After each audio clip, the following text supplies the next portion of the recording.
السلام علیکم ورحمۃ اللہ وبرکاتہ۔ ناظرین، امید کرتے ہیں آپ بخیر و عافیت ہوں گے۔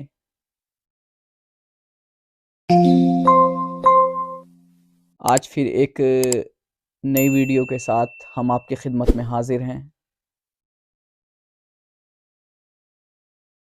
اللہ تبارک تعالیٰ کی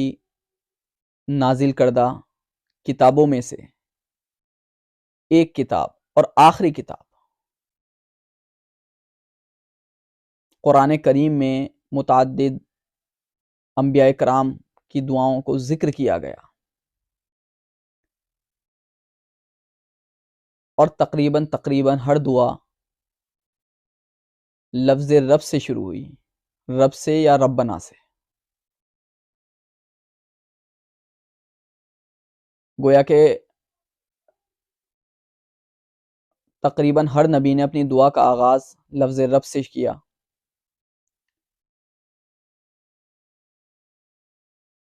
آخر اس کے پیچھے کیا مصلحت ہو سکتی ہے، کیا حکمت ہو سکتی ہے، اور کیا اس کے پیچھے ایک فلسفہ ہے،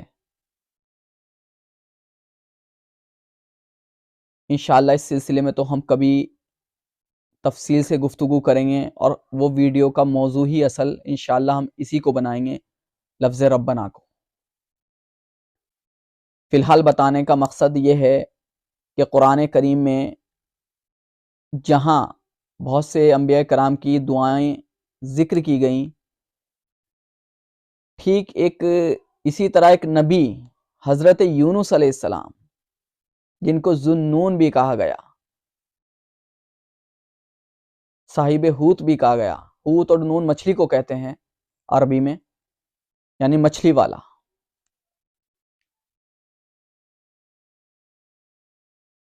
تو ان کی بھی ایک دعا قرآن کریم میں ذکر ہوئی ہے،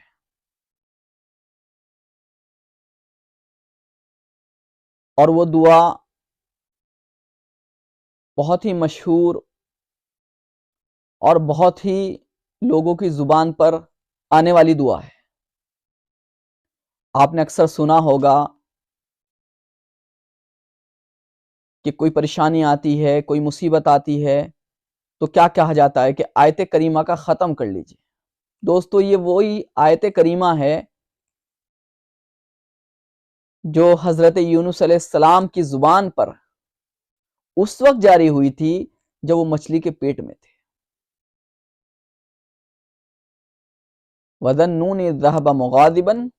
فَظَنَّ أَن لَّن نَّقْدِرَ عَلَيْهِ فَنَادَىٰ فِي الظُّلُمَاتِ أَن لَّا إِلَٰهَ إِلَّا أَنتَ سُبْحَانَكَ إِنِّي كُنتُ مِنَ الظَّالِمِينَ۔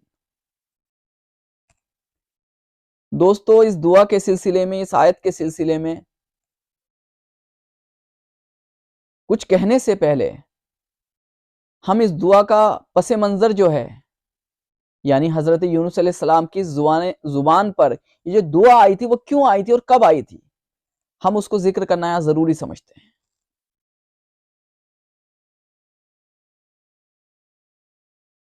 اگر مختصراً کہا جائے تو حضرت یونس علیہ السلام کو عراق کا ایک مشہور اور ایک قدیم شہر ہے نینوا، وہاں کے باشندوں کی رشد و ہدایت کے لیے حضرت یونس علیہ السلام کو بھیجا گیا، اور گزشتہ قوموں کی طرح حضرت یونس علیہ السلام کی قوم نے بھی حضرت یونس علیہ السلام جو پیغامات، جو احکامات اپنے اللہ تبارک تعالیٰ کی طرف سے لے کر آئے تھے، ان کی تکذیب کی۔ نبی کریم صلی اللہ علیہ وسلم کو مخاطب کر کے فرمایا گیا تھا كَذَلِكَ مَا أَتَى الَّذِينَ مِن قَبْلِهِم مِّن رَّسُولٍ إِلَّا قَالُوا سَاحِرٌ أَوْ مَجْنُونٌ، کہ جو بھی نبی آتا تھا اس کو ساحر یا مجنون آتا تھا، کوئی نئی بات نہیں ہے۔ اللہ کے رسول، اگر آپ کی تکذیب ہو رہی ہے، کوئی نئی بات نہیں ہے، پچھلے تمام نبیوں کی، تمام رسولوں کی کچھ لوگوں نے تکذیب کی ہے۔ بہرحال حضرت یونس علیہ السلام کے جو احکامات وہ اللہ تبارک تعالیٰ سے لے کر آئے تھے، ان کی تکذیب کر دی، اور تو حضرت یونس علیہ السلام ان سے ناراض ہو کر اس بستی کو چھوڑ کر چلے گئے، اور کہہ دیا ان سے، یہ کہہ کر چلے گئے کہ 3 دن کے اندر اندر تم پر عذاب آ جائے گا۔ اب قوم کو ڈر محسوس ہوا، خوف ہوا کہ واقعی عذاب آ ہی جائے گا۔ ادھر حضرت یونس علیہ السلام نکل چکے تھے، قوم نے اللہ تبارک تعالیٰ کی بارگاہ میں خلوص دل کے ساتھ، بالکل سچے دل کے ساتھ توبہ کی، گریہ وزاری کی، اللہ تبارک تعالیٰ نے ان کو معاف کر دیا اور عذاب ٹل گیا۔ عذاب کے آثار شروع ہو گئے تھے، لیکن جب انہوں نے اپنے گناہوں کا اعتراف کیا اور اپنی جو تکذیب کی تھی انہوں نے اللہ کے احکامات کی، اس پر اظہار ندامت کیا اور شرمندگی کا اظہار کیا اور توبہ کی سچے دل سے، تو اللہ تبارک تعالیٰ نے ان کی توبہ کو قبول فرما لیا اور اس نتیجے میں عذاب ٹل گیا۔ ادھر حضرت یونس علیہ السلام چلے گئے اور راستے میں ایک دریا پڑا تو انہوں نے ایک کشتی میں سوار ہو گئے، کیونکہ جہاں انہیں ہجرت کر کے جانا تھا راستے میں ایک پانی آ گیا، سمندر آ گیا، دریا آ گیا۔ تو حضرت یونس علیہ السلام کشتی پر سوار ہو گئے۔ حضرت یونس علیہ السلام دیکھیں نبی جو کرتا ہے وہ وحی الہی کے مطابق ہی کرتا ہے۔ یہاں کیا ہوا، حضرت یونس علیہ السلام احکامات لے کر آئے تھے، اسی طرح قوم کو ڈرایا، اسی طرح جب ناراض ان کو عذاب کی اطلاع دی، یہ سب اللہ ہی کی طرف سے تھا، لیکن وہ حضرت یونس علیہ السلام اللہ تبارک تعالیٰ کے حکم آئے بغیر وہاں سے ان کو چھوڑ کر چلے گئے، تو اللہ تبارک تعالیٰ کو یہ بات ناگوار گزری، اور اس بات کا ذکر اللہ تبارک تعالیٰ نے نبی کریم صلی اللہ علیہ وسلم سے بھی کیا، فَاصْبِرْ لِحُکْمِ رَبِّكَ وَلَا تَكُنْ كَصَاحِبِ الْحُوتِ، اللہ کے حکم کا انتظار کیجئے، صبر کیجئے، مچھلی والے کی طرح مت ہوئیے۔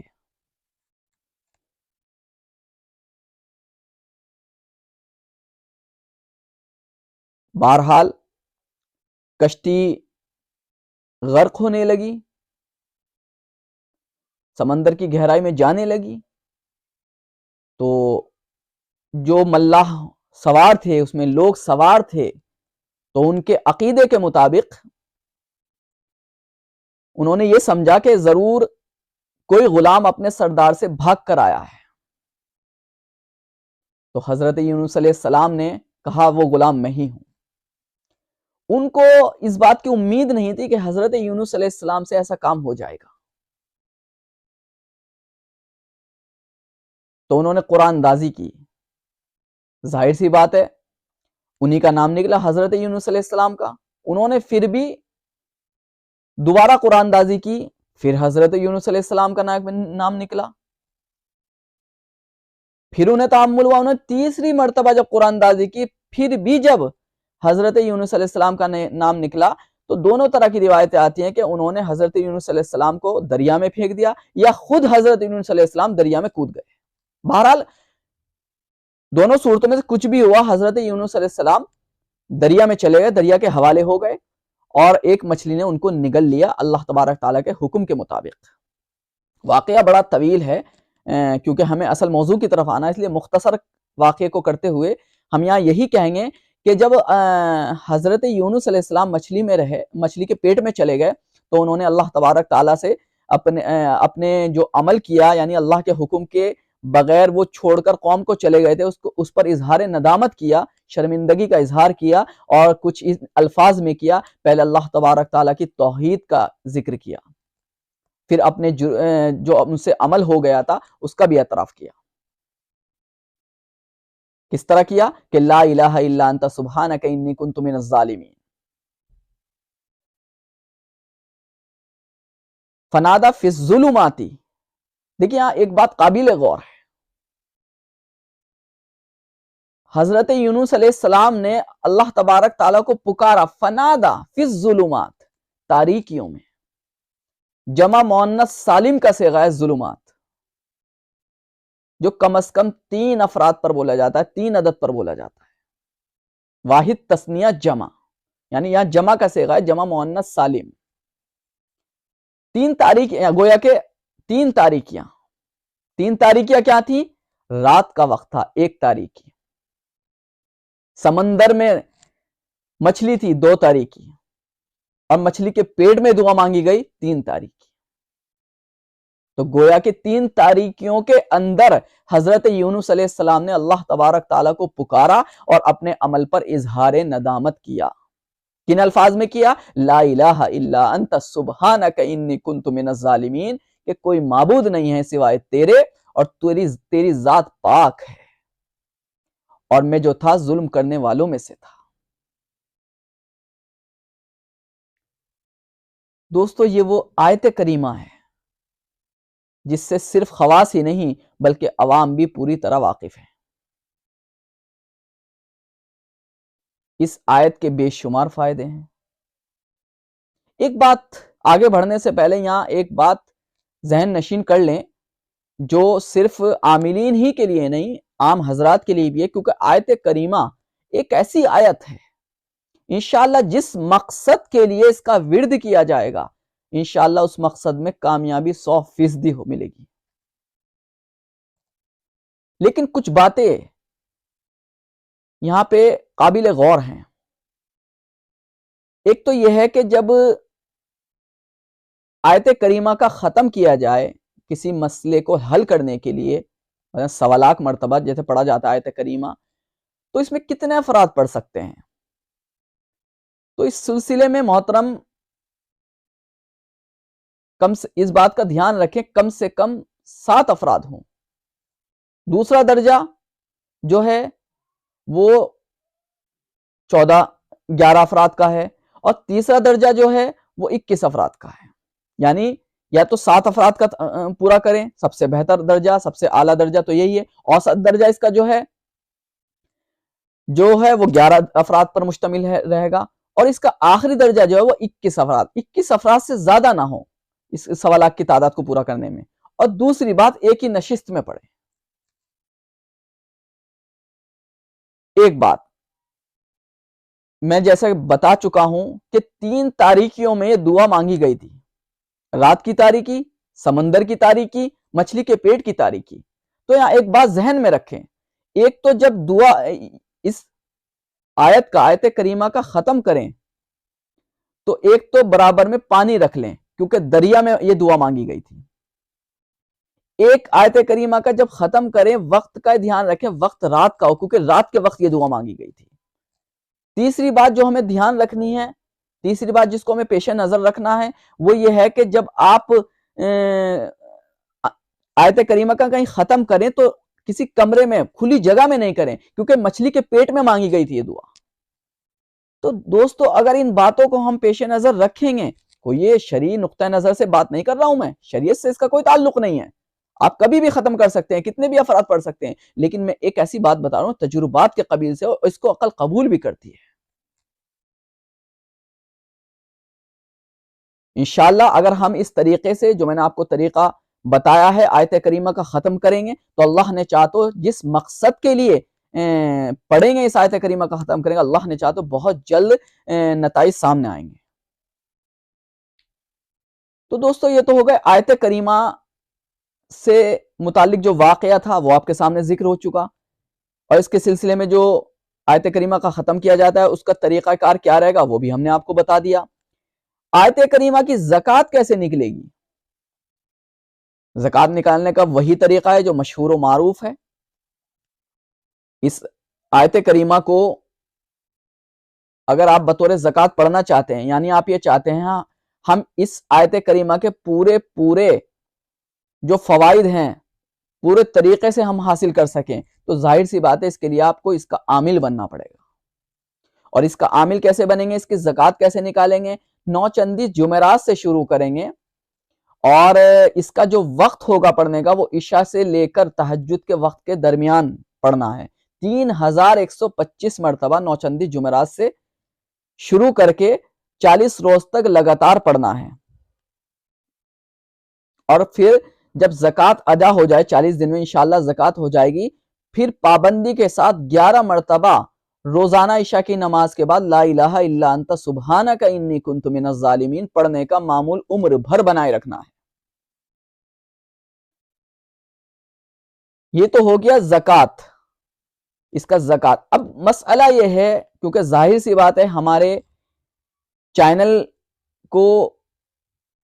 عاملین بھی دیکھتے ہیں اور غیر عاملین بھی دیکھتے ہیں، تو یہ جو بات میں بتانے جا رہا ہوں خاص طور سے عاملین کے لیے بتانے جا رہا ہوں کہ سوال یہ پیدا ہوتا ہے کہ آیت کریمہ کے اعداد کتنے ہیں؟ کیونکہ جب تک دیکھیے ہم کسی آیت کے اعداد معلوم نہیں ہوں گے، جب تک کہ ہمیں کسی اسم الہی کے اعداد معلوم نہیں ہوں گے، تب تک ہم اس کا نقش تیار نہیں کر سکتے۔ ہم نے ذکر پہلے بھی کیا تھا، الحمدللہ ایک کتاب جس کی 15 سپارے الحمدللہ مکمل ہو چکے ہیں، اعداد القرآن کے نام سے ہم لکھ چکے ہیں، تصحیح چل رہی ہے، انشاءاللہ جلد منظر عام پر یہ کتاب آ جائے گی۔ اعداد القرآن 15 سپارے مکمل ہو چکے ہیں، تقریباً 700 کچھ صفحے کی پہلی جلد تیار ہوئی ہے، انشاءاللہ وہ جلدی منظر عام پر آ جائے گی۔ اس میں قرآن کریم کی ایک ایک آیت کے عدد بیان کیے گئے ہیں۔ بہرحال یہاں پہ آیت کریمہ کا ذکر چل رہا ہے، تو آیت کریمہ کے اعداد کتنے ہیں، اس سلسلے میں ہمیں بات کرنی ہے۔ دیکھیے اگر قرآن کے رسم الخط کا اعتبار کیا جائے، کیونکہ آپ نے بعض جگہ دیکھا ہوگا قرآن میں ہے نا الف کی جگہ کھڑا زبر ہوتا ہے، تو وہاں پہ الف ایک عدد کم ہو جاتا ہے، تو گویا کہ اگر ہمیں قرآن کریم کے رسم الخط کا اعتبار کر کے اس آیت کریمہ کے عدد برآمد کیے جائیں، تو اس کے عدد جو ہوتے ہیں وہ 2372 ہوتے ہیں۔ اور اگر ہم اردو رسم الخط کا اعتبار کیا جائے، کیونکہ قرآن کریم کا رسم الخط کا اگر اعتبار کریں گے تو سبحانکا میں الف کم ہو جائے گا، اسی طرح انی کنت من الظالمین، الظالمین میں ضاد کے بعد الف نہیں آئے گا بلکہ کھڑا زبر آئے گا، تو یہاں 2 عدد کم ہو جائیں گے، 2372 عدد ہو جائیں گے اس کے اعداد۔ اور اگر ہم اردو رسم الخط کا اعتبار کیا جائے تو اس کے عدد 2374 ہو جائیں گے، کیونکہ سبحانہ کا الف بھی آ جائے گا اس میں، اور الظالمین کے بعد زوئے کے بعد الف بھی آ جائے گا، تو دونوں الف واپس آ جائیں گے۔ تو اس کا نقش جو ہے عام طور سے اردو رسم الخط کے اعتبار سے ہی بنایا جاتا ہے، وہی مشہور ہے، 586 سے بنتا ہے اور بلا کسر بنتا ہے آتشی چال سے، کیونکہ جب 2374 میں سے اگر ہم قاعدے کے مطابق 30 گھٹا دیں گے تو پھر جو نقش برآمد ہوگا وہ 586 سے شروع ہوگا آتشی چال سے، اور بلا کسر بڑھتے چلے جائیں۔ یہ نقش کیا ہے سمجھ لیجئے، بس ہر مسئلے کا حل ہے۔ آپ روحانی مسئلے میں دیجئے، جسمانی مسئلے میں دیجئے، اور اگر آپ اس کے عامل ہیں اور پھر نقش تیار کر رہے ہیں تو بس سونے پہ سہاگا، نور علی نور۔ تو دوستو آیت کریمہ کی زکوٰۃ کا طریقہ بھی ہم نے آپ کو بتا دیا، اس کا نقش بھی بتا دیا، 586 سے شروع ہوتا ہے اور بلا کسر ہوتا ہے یہ نقش۔ اب مسئلہ یہ رہ گیا کہ اس کے فوائد کیا کیا ہیں۔ دوستو فوائد بے شمار ہیں، بے شمار فوائد ہیں۔ میں نے جیسا کہ ابھی بتلایا کہ اس نقش کو آپ جس مقصد کے لیے بھی دیں گے، نیچے مقصد درج کر دیجئے، یہ نقش لکھ کر نیچے مقصد درج کر دیجئے، مثلا کسی کو بخار ہے، کسی کو سر درد ہے، کسی کو جنات کا مسئلہ ہے، کسی کے اوپر جادو کے اثرات ہیں، آپ نیچے مقصد درج کر دیجئے، رد جنات، دفع سحر، دفع بواسیر، دفع بخار، جو بھی مقصد انشاءاللہ آپ نیچے درج کر دیں گے، انشاءاللہ 100% رزلٹ پائیں گے، بشرطے کہ آپ اس کی زکوٰۃ نکال چکے ہوں، آپ اس کے باقاعدہ عامل بن چکے ہوں۔ لیکن اگر آپ زکوٰۃ کے بغیر بھی انشاءاللہ اس کو عمل میں لائیں گے تو یہ آیت ایسی ہے، انشاءاللہ کچھ نہ کچھ تو فائدہ اس سے ضرور ملے گا۔ ایک بات اور ذہن نشین کر لیں کہ ابھی ہم نے آپ کو بتایا تھا کہ زکوٰۃ نکالنے کا طریقہ، دیکھیے یہ آیت انتہائی جلالی آیت ہے، انتہائی جلالی آیت ہے، اس بات کو پیش نظر رکھیں۔ زکوٰۃ نکالنے سے پہلے آپ ایک بیٹھک میں اس کو پڑھیے اور برابر میں پانی رکھیے، پڑھتے جائیے، لا الہ الا انت سبحانک انی کنت من الظالمین، لا الہ الا انت سبحانک انی کنت من الظالمین، لا الہ الا انت سبحانک انی کنت من الظالمین، پانی میں آگ لگ جائے گی۔ آپ آزما کے دیکھ لیجئے، پانی میں آگ لگ جائے گی، اتنی جلالی آیت ہے۔ تو دوستو انشاءاللہ ان قریب والد محترم کی اس سلسلے میں ایک کتاب بھی آ رہی ہے، والد محترم استاد العاملین حضرت مولانا حسن الہاشمی صاحب نور اللہ مرقدہ کی ایک کتاب تیار ہو چکی ہے، وہ بھی انشاءاللہ جلد منظر عام پر آ جائے گی۔ اس میں آیت کریمہ کی سے متعلق بہت بے شمار مطلب ایسے ایسے فارمولے الحمدللہ درج ہیں اس کتاب میں، آپ انشاءاللہ والد محترم کو دعائیں دیں گے۔ کتاب کا نام ہی والد محترم نے آیت کریمہ کی عظمت و افادیت رکھا ہے، جلد انشاءاللہ وہ آپ کے ہاتھوں میں ہوگی، آپ اس کتاب سے استفادہ کیجئے۔ اب مسئلہ رہ گیا کہ وہ کتاب آپ تک کیسے پہنچے گی؟ دوستو اس کے لیے آپ کو عید الفطر تک انتظار کرنا پڑے گا. انشاءاللہ عید الفطر کے بعد وہ کتاب منظر عام پر آ رہی ہے، آیت کریمہ کی عظمت و افادیت. آپ انشاءاللہ اس کو لیجئے گا، کتاب کو، اس کو پڑھیے گا، اس کا مطالعہ کیجئے، خود بھی مستفید ہوئیے اور دوسروں کو بھی استفادہ کرنے کا موقع فراہم کریے گا. ایک فارمولہ میں ضرور بتاتا چلوں، باقی فارمولے انشاءاللہ آیت کریمہ سے متعلق آپ آیت کریمہ کی عظمت و افادیت میں پڑھیے گا. اگر کسی عورت کو حیض کی بے قاعدگی ہو، یعنی قلت ہو یا کثرت ہو، تو 21 مرتبہ آیت کریمہ کو ہر نماز کے بعد پڑھ کر پانی پر دم کر کے اگر پی لے وہ عورت، چاہے قلت حیض کا مسئلہ ہو چاہے کثرت حیض کا مسئلہ ہو، تو اگر وہ اس طریقے سے آیت کریمہ کو دم کر کے، پانی پر دم کر کے پی لے، تو انشاءاللہ یہ حیض کی بے قاعدگی صحیح ہو جائے گی انشاءاللہ، اور جو نارمل حالت ہوتی ہے انشاءاللہ اس حالت پر آ جائے گی وہ عورت. ایک فارمولہ یہ بھی ہے کہ اگر کوئی عورت کے حمل نہ ٹھہر رہا ہو، کسی عورت کے اگر حمل نہ ٹھہر رہا ہو، تو اس سلسلے میں بھی یہ نقش بڑا تیر بہدف ثابت ہوتا ہے.